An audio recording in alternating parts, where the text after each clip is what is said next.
ఎక్కడున్నా చాలా మంది చేసి పని తెలిసి ఇంట్లో మామూలు పిల్లలను చూసి ఈ నాశనం అయిపోయి వీడు చచ్చిపోను, వీడు అట్టపోను, వీడు ఎట్టపోను, వీడు సావట్లేదు, వీడు సావు రావట్లేదు, ఇట్లా డైలాగులు పడుతున్నారు. అందుకే మీ ఇంట్లో రక్షణ కార్యాలు జరగట్లా. మనం గుర్తుపెట్టుకోవాల్సిన విషయం ఏంటంటే ప్రార్థన పరిస్థితిని మార్చిద్దని మనం చెప్తున్నాం కానీ ఆచరణను తీసుకురావద్దు.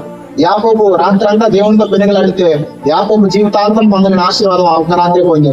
అలాంటిది మీరు నిజంగా దేవుడితో పెనుగలాడగలిగితే మీ పరిస్థితులు మీ కుటుంబాలు మార్చబడవా?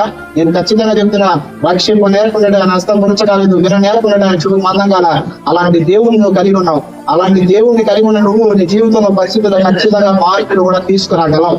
జీవ మరణములు 4 వర్షములు దేవుడు చెప్తున్నాడు. నేను జీవాన్ని పలుకుతున్నావా మరణాన్ని పలుకుతున్నావా? మా అమ్మ ఏం చేసి తెలుసా, నన్ను పొడుగు నుంచి ప్రతిరోజు మాట్లాడేసింది నా మనసు దగ్గర 2 చేతులు వైపు చాపి కన్నీటి దేవుడు చేసిందంటే, ఏ నోడుతో నేను తిడుతున్నాడు, ఏ నోడుతో నీ సేవకు దూషిస్తున్నాడు, అదే నోడుతో నువ్వు తప్ప దేవుడు లేడని ప్రకటించాలి. నాకు అర్థమైన సత్యం వీడికి అర్థమైన ప్రతిరోజు ఏడిచింది నా